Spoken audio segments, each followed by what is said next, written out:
Hi, it's Mark from Top Local. We're here with Bernie Pawlik, Pawlik Automotive in Vancouver, Vancouver's best auto service experience.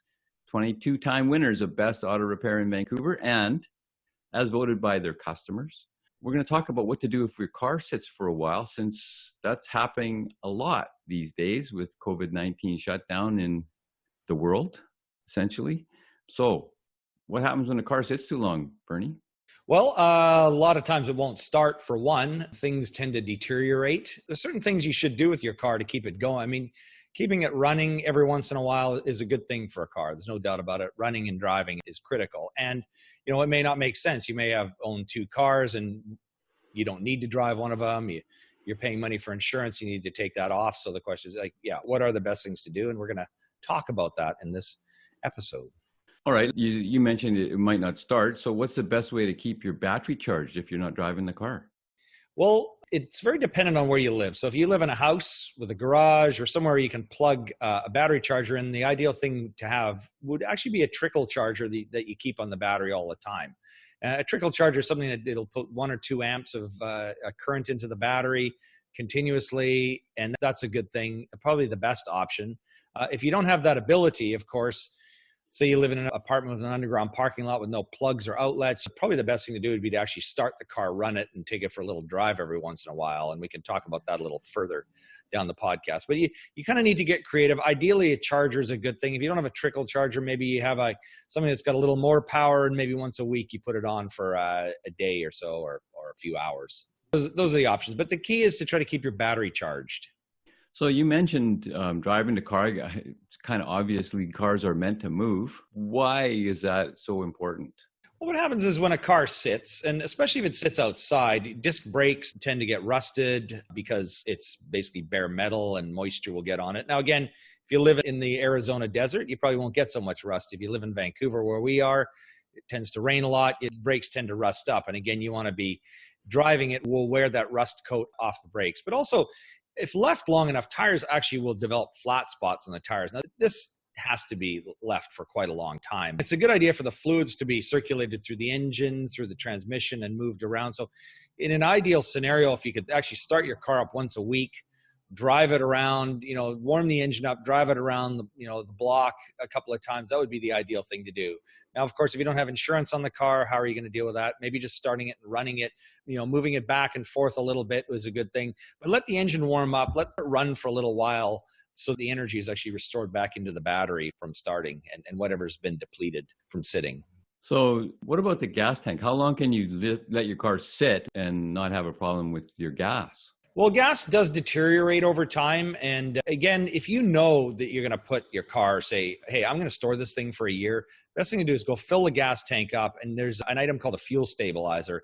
It's a good idea to add that to the gas because that'll prevent the gas from breaking down. Gasoline only lasts for a certain amount of time and tends to go rotten after a while. It stinks and smells bad. I mean, a Volkswagen once, I don't know how long this thing sat, but the actual gasoline in the tank turned to tar.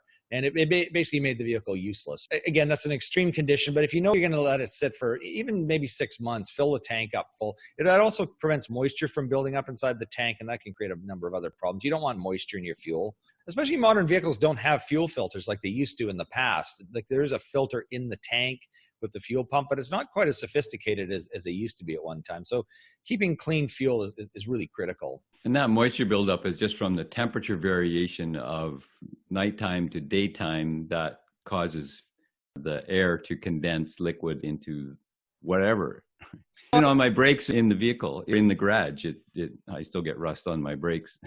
Well, exactly. And the other thing too, of course, is whenever you fill your vehicle up, I mean, I see this, again, Vancouver, it rains a lot, but sometimes you pull into a gas station, it's not covered, and you open the gas filler and you're filling it up, and I go, well, how many drops of rain are you actually getting into this gas tank? You think over a period of like 5 or 10 years, there's a bit of moisture that's going to end up building up inside the tank. So not a lot, but it's enough that can cause a problem. Now, gas tanks can rust out, but a lot of cars have plastic gas tanks nowadays. So, rusting out might be an issue for your car and it may not be. But again, keeping the gas tank full, if you do have a metal tank, will prevent that rusting from occurring too. You mentioned flat spots on tires. So should we check our tire pressure? Like what's going on with tires that's important? So first thing about tires is that tires do lose pressure over time. The general sort of rule of thumb is you'll lose a pound a month. So if your tire is inflated to say 32 pounds, that's a factory pressure, and you actually park it, you leave it for 6 months. By the time 6 months has gone by, you'll probably have about 26 pounds of pressure in your tire. And of course, when you go to drive it, that's actually getting kind of low. If you leave it for longer, the tire will get even flatter. So if you know you're going to store the car for a while, it would be a good idea to have the tires inflated, and probably even overinflated would be a good idea, because as time goes by, the pressure will drop. I even read some article that suggested put 10 extra pounds pressure in the tire to keep them overly inflated, which will prevent flat spots. And I don't know if that works or not, but it's an interesting idea. But the only tires I've really ever seen that are, where you can actually drive the car and you can feel them thumping from flat spots are cars that have been sitting for 5 or 10 years where, the rubber is just it's completely worn out. But again, make sure you have air in the tires. If you have a car that has a tire pressure monitoring system, of course, if your tire is low, it'll tell you, and you should keep the pressure up. You certainly don't want the tire to go flat while it's sitting, because that will definitely damage it. Well, it happens in -30 as well. Yeah, absolutely. So yeah, you want to, again, keep the air pressure up in the tires for sure. Is that more important with some of the high efficiency tires that are like on my Honda? They're 44 pounds of pressure in the tire is the recommendation. So do they lose pressure, maybe more air loss per month? I really don't know. I'd have to kind of look at it. And, they say this rule of thumb of a pound a month. I mean, some tires will probably lose a little more and some will lose less. So I would say, the only thing I can comment to that is just make sure you have your 44 PSI, or maybe even put 50 if you're going to let it sit. And it will lose some over time. So one of the things I know you've said and we've talked about before is that, washing your car always seems to make it run better. You crazy person, you. So, but why is that important when the car is sitting?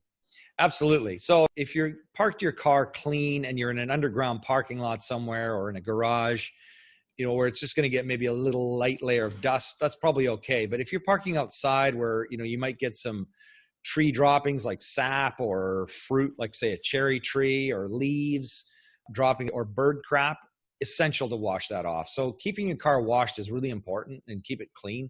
So again, it depends on where you're parking, but don't decide, hey, I'm going to park my car and, oh yeah, bird crapped on it, yesterday. Don't leave that on. You're going to come back and find when you go to wash it, your paint is never going to be the same again. So those kind of things are very hard on car paint.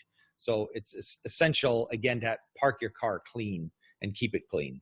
What about oil? We talked about gas. Does oil go bad sitting in an engine for a long time? No, not particularly, but you will get moisture buildup inside the engine. So if it's been sitting for a long period of time, it's probably a good idea to, and again, I don't, have an exact time frame, but it's probably a good idea to change the oil if the vehicle's been sitting for a while. Maybe run it for a while, you warm it up and then change it. But it isn't going to deteriorate like gasoline. Like oil doesn't go bad in the same way gasoline does. So the oil itself will be fine. It's just any moisture buildup in the engine that might be caught up in the oil could necessitate changing it a little earlier than usual. Yeah, it's just not as volatile. Oil isn't nowhere near as volatile as gasoline is. No, not at all. And I guess when we're talking about that diesel fuel, I mean, diesel fuel, again, is more of an oil than it doesn't vaporize. So, but diesel fuel does deteriorate too. And you can actually get fungal growth in diesel. So you got to be, again, with diesel, you got to be careful too, that some strange stuff can happen to the fuel in a diesel. But again, fill the tank and take precautions there with the diesel. But with oil, no worries.